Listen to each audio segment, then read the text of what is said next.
اختیار کرو. اچھا. لیکن پھر 1945 میں ابن انشاء کا قلبی نام اختیار کر لیا اور پھر اس نام سے ہی اللہ تعالیٰ نے شہرت دی. بہت خوب. خان صاحب آپ کی پیدائش کس جگہ کی ہے؟ جی میں 15 جون 1927 کو لدھیانہ کی ایک تحصیل ہے فلور، اس کا ایک گاؤں ہے تھلا، اس میں پیدا ہوا. واہ. اور میرے والد صاحب کا نام تھا منشی خان. تو لاہور پارٹیشن کے بعد ہے؟ جی ہاں، مستقل تو آنا میرا لاہور میں پارٹیشن کے بعد ہی ہوا، لیکن زمانہ طالب علمی میں ہی حمید نظامی صاحب کے ساتھ میری خط و کتابت رہتی تھی. ایک دفعہ میں نے ان سے خط میں ہی نوائے وقت میں ملازمت اختیار کرنے کی خواہش کا اظہار کیا. حمید نظامی صاحب نے مشورہ دیا کہ ابھی تمہیں مزید تعلیم حاصل کرنی چاہیے. ان کے کہنے پہ پھر میں لاہور آ کے اسلامیہ کالج میں داخل ہو گیا، مگر 3 مہینے کے بعد ہی کالج چھوڑ کے تو واپس میں لدھیانہ چلا گیا. بس طبیعت میں شروع سے ہی غیر مستقل مزاجی اور آوارہ گردی تھی. بالکل میری طرح. یہ آپ کا تو خیر بیڑا ہی غرق ہوا ہے.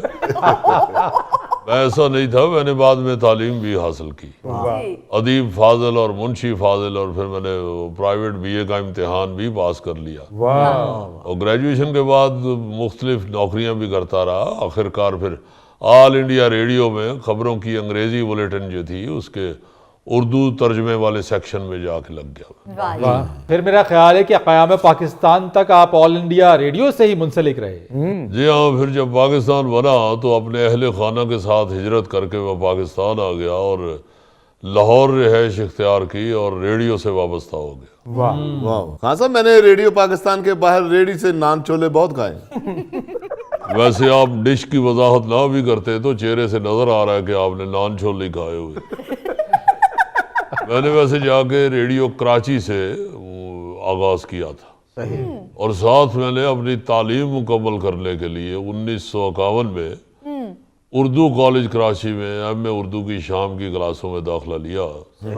اور آپ خوش ہوں گے سن کے کہ 1953 میں نے ایم اے کے امتحان میں کراچی یونیورسٹی میں پہلی پوزیشن حاصل کی. واہ سر واہ. واہ. خان صاحب میں نے بھی ہمیشہ پہلی پوزیشن حاصل کی لنگر میں. خان صاحب آپ اپنی تعلیم کے بارے میں بتا رہی ہیں. جی ہاں، ایم اے کے بعد میں نے پی ایچ ڈی میں داخلہ لیا اور بابا اردو مولوی عبدالحق میری تحقیق کے نگران مقرر ہوئے. او بابا اردو مولوی عبدالحق. مگر بدقسمتی سے میں وہ تحقیق مکمل نہیں کر سکا، واپس لاہور آ گیا. اچھا انشاء جی، آپ کی تحریر میں مزاح بھی ہے اور دکھ بھی ہے. جی دیکھیں، ہر انسان کے اندر 2 رنگ موجود ہوتے ہیں، خوشی اور دکھ. باقی سارے رنگ انہی سے نکلتے ہیں. بڑے سے بڑا مزاح لطیفہ کو کہیں نہ کہیں دکھ کا اظہار ضرور کرتا ہے، اور بڑے سے بڑا دکھی انسان جو ہے وہ کسی نہ کسی بات پہ تو ہنستا ہے.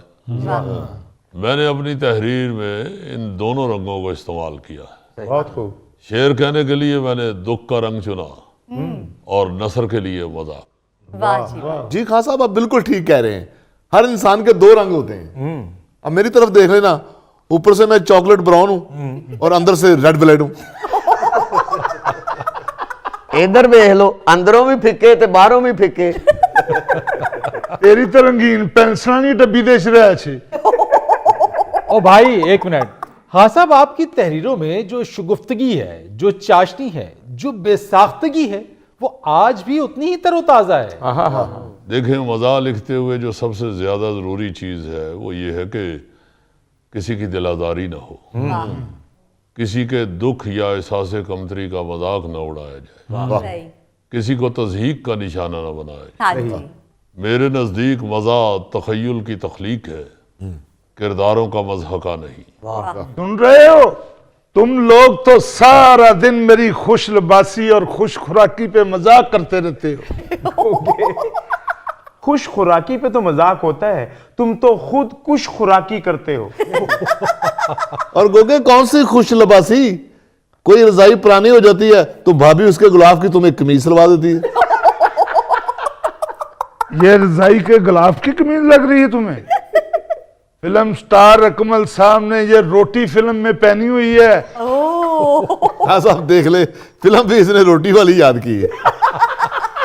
ਹਾਂ ਸਾਹਿਬ ਗਰੀਬ ਕੋਚਵਾਨ ਨੇ ਘੋੜੀ ਬਾਹਰ ਬੰਨੀ ਹੋਵੇ ਨਾ ਸਰਦੀਆਂ ਚ ਉਹਦੇ ਉੱਤੇ ਇੰਜ ਦੀ ਦਰੀ ਪਾਈ ਹੁੰਦੀ